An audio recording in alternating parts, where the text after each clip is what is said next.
Alla Mostra Internazionale d'Arte Cinematografica di Venezia, oggi è stato il giorno di Roberto Saviano, al Festival per il film ispirato al suo reportage, che passerà questa sera alle 22:30 fuori concorso in Sala Grande.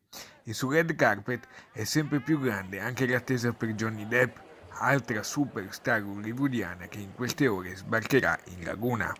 Ma a tenere banco ieri è stata anche un po' di preoccupazione in vista della marcia per il clima che si terrà sabato al Lido. La questura di Venezia, che ha autorizzato il corteo, prevede una presenza di circa 3.000 attivisti da tutta Europa, molte dei quali sono già al Lido. Importanti perciò saranno le misure di sicurezza per evitare che la protesta possa interferire in qualche modo con la cerimonia del festival e la consegna dei Leoni d'Oro alla chiusura. Il corteo cercherà sicuramente di arrivare fino all'interno della cittadella del cinema e qui intrufolarsi sul red carpet. Sono state perciò disposte tutta una serie di cautele per la sicurezza della viabilità pedonale.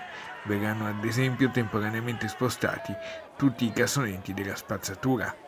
Al festival è già tempo di Toto Leoni, ma domani le indiscrezioni sui possibili vincitori cominceranno ad infittirsi sempre più con il passare delle ore.